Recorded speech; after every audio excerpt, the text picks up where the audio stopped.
to Violet's Handmade Story. A warm welcome if you're new here. I hope you enjoy the video. I'm just going to talk a little bit about what I do in my journal where I can keep precious memories and things like that, because when I sell journals, people say, oh yeah, it's nice having a journal, but I don't really know what to do with it, where to put my things. And sometimes if there's no pockets in there, you might want to add your own.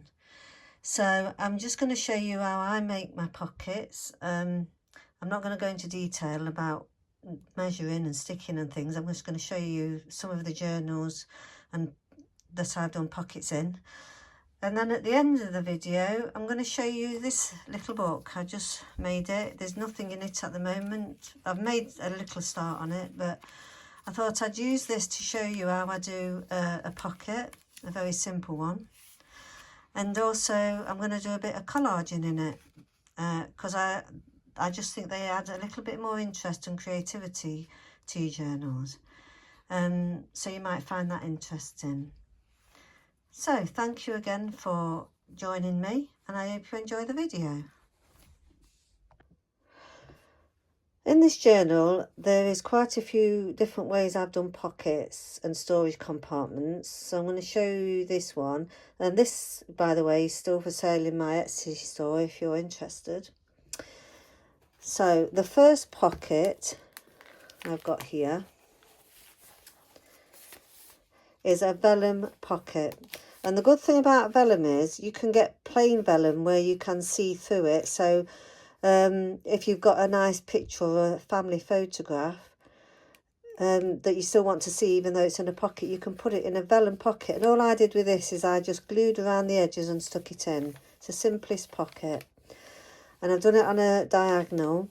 You can sew pockets in, and I have done some of that as well, as you'll see as we go through. Other ways are like a tuck spot, where you've got a flap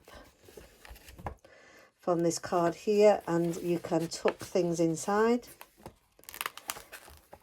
Another pocket is this one that I just use plain, well, you know, pattern card in it, but it's a very big one. So you can put really big things in this pocket, like really big postcards and pictures that you've done for crafts. So the next one is this one, which I've sewn. You don't have to be an amazing sewer, because after all, this is your own personal journal. Or if you want to give it as a gift, it's quite nice to have it like this, because it shows that you know, nothing's perfect and it's truly handmade. So you don't really have to be good at sewing to do that. This one is made out of paper, music sheet with a bit of lace on, and it's a double pocket. So I've got that part there and I've got this part here. So that's another idea. Another idea is to do it on the side of your journal. So it goes like that.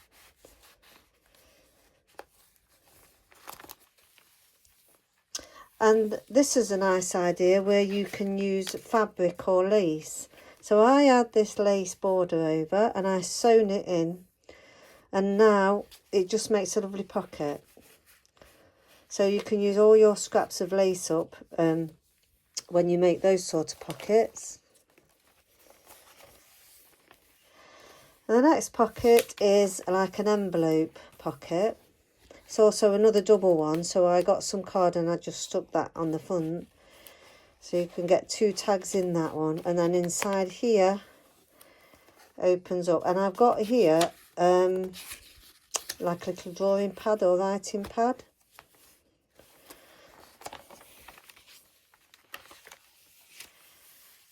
Just another simple card pocket that I've cut a notch out to make it a little bit more interesting.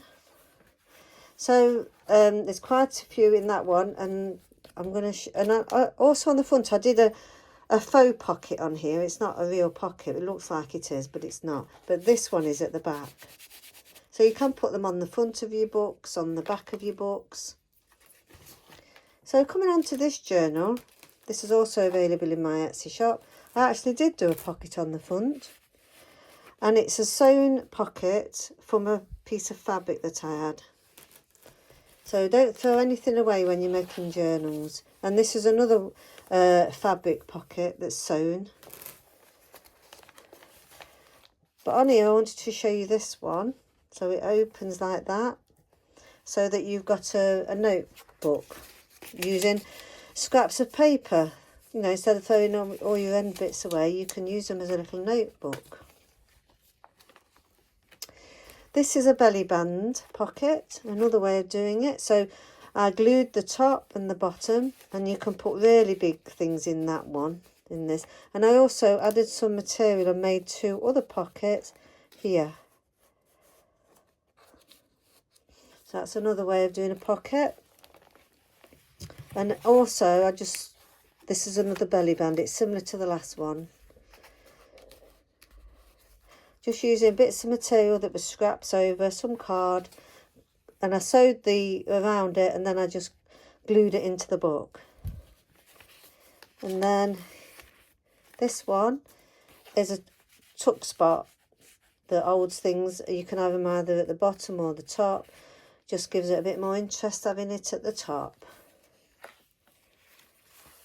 And then this one is another side pocket.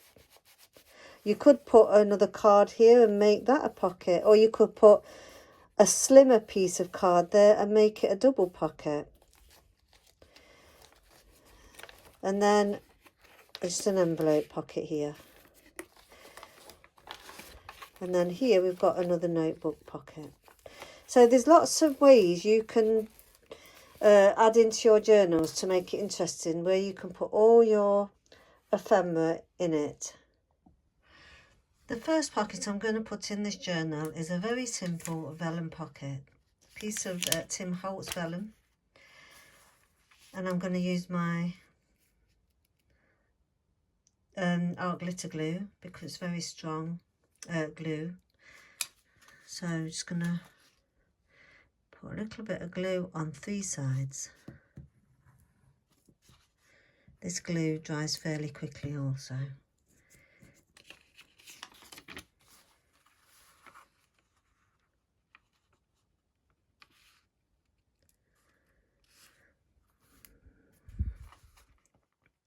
Gives you a little bit of chance to manoeuvre it before it dries.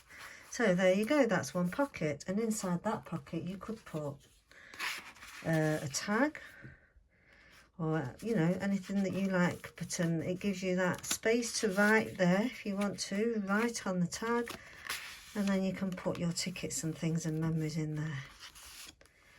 The next pocket I'm going to show you is it's for a book page. And I'm just going to embellish it a little bit. So I'll just choose a page to put it in. And I've got this punch there that makes like a lace design on it. So we'll give it a go.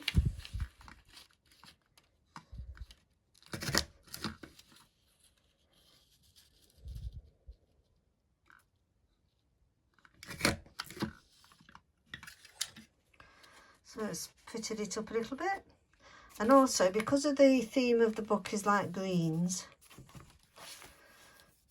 and reds, I'm going to use some of my distress ink, this one, Forest Moss, to just edge it a little bit.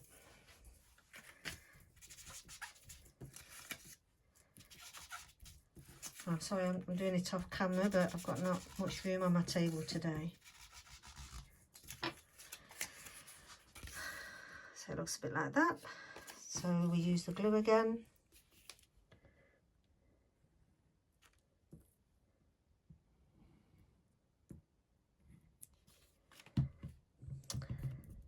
A little bit of glue there, it doesn't matter.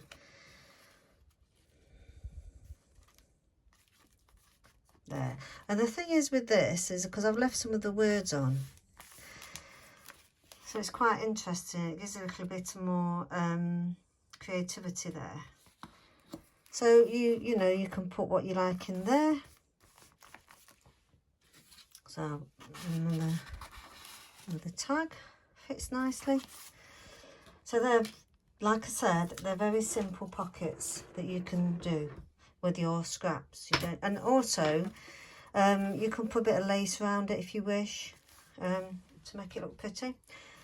And now I'm gonna, while I'm in this book, I want to just show you something what I've done. So I've made flip outs, and I just stuck a picture on some card and folded it over, and it gives you 3 pages instead of 2. So you can write on that, or you can put a photograph on that. And I've done that here and here. I think there's 4 of them. So that's another way you can make extra room in your journal, because this is only a small one.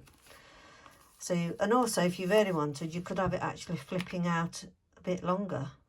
You could have 2 that flip out longer if you wish. So I'm going to have a bit of fun now. Something I like to do. I'm going to do some collaging. So I've got some old book papers, and all I've done, I just ripped them randomly, and I've put a bit of my distress ink on it. So I just thought I'd put one there, maybe one there. And then I found this. This is from Tim Holt's Paper Dolls, Little Girl. And then I found this chair out of an history magazine. So I thought she'd look quite good sitting on that chair. So I'm going to stick the chair there, and I'm going to put her there.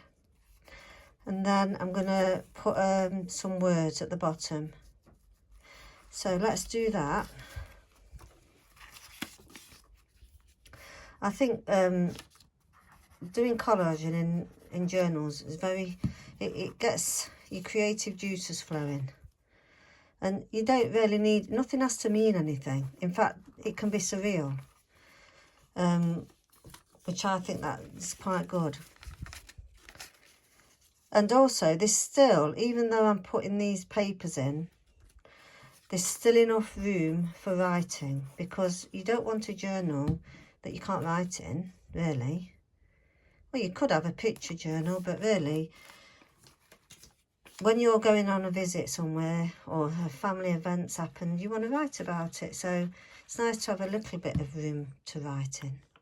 So let's just stick that there. There, like so. And another thing you can do on Tim Holtz or any photograph is you can colour in the little hat and muff or whatever coat to be a bit more interesting. In fact, I'll do that in a minute, just to show you. So I'm sticking her on the chair.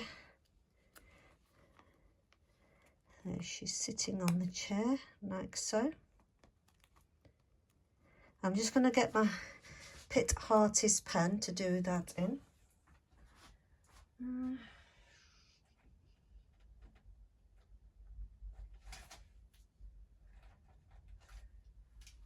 It's good to have quite a strong colour. I didn't want to go for the traditional pink blue. I might go for the purple, because it'll show up as well.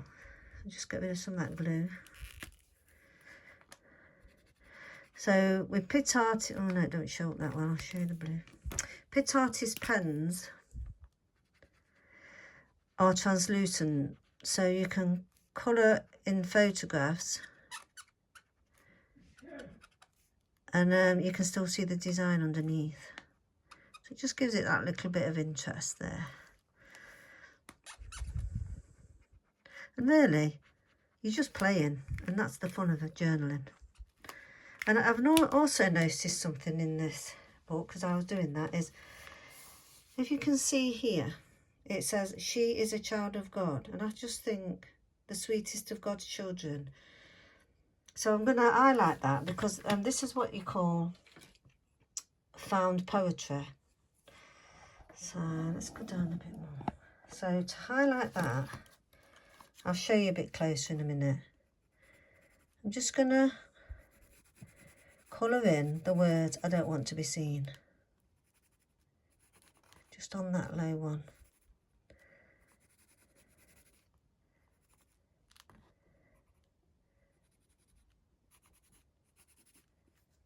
Like that. So you can get a book, and if you read the text, pick out the words that you like the best,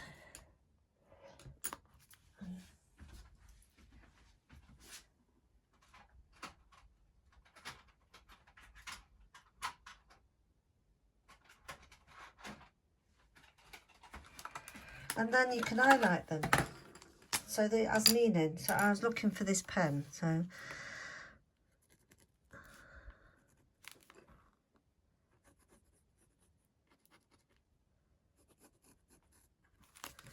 what I've done is I've just highlighted that. She's a child of God, sweetest of God's children. I just think that's really lovely. That just seemed to happen by magic. But I was also wanting to put some other words in as well. So what I've got here, this is Tim Holt's ideology words here. Got lots of sayings and words in here, and you can pick any that you like out of here. So let's have a look.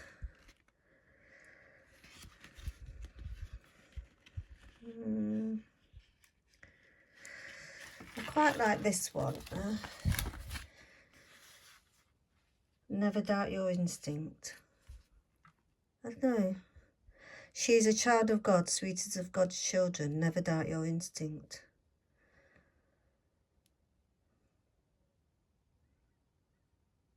Or follow your heart. There's lots of them on here, so you can pick any really. Oh, I think this one's nice. Be brave with your life. I like that one, so we'll have that. But with these, because it's white and we don't want white, we want green, I'm just going to edge it a bit with my, just to make it look aged.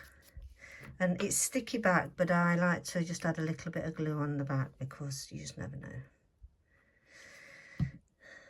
So where can we put that? Probably there, over the names. So we've got a nice collaged page there. Be brave with your life. She's a child of God, sweetest of God's children. So it's really odd how things come together sometimes, and that's the magic of journaling. So I thought I'd share that with you, a bit of fun. And as I go through this book, I might show you the end result. It's not finished in the slightest yet, but it's coming on. And this was another way of doing a pocket. I just stuck 2 cut out hearts in a side one so you can stick something in there. So yeah, pockets. Amazing little things to make your journal double the size and also make it a precious personal record of your life. So I hope you enjoyed the video today. Please subscribe or like or both, and head on to my shop to see this journal in all its glory,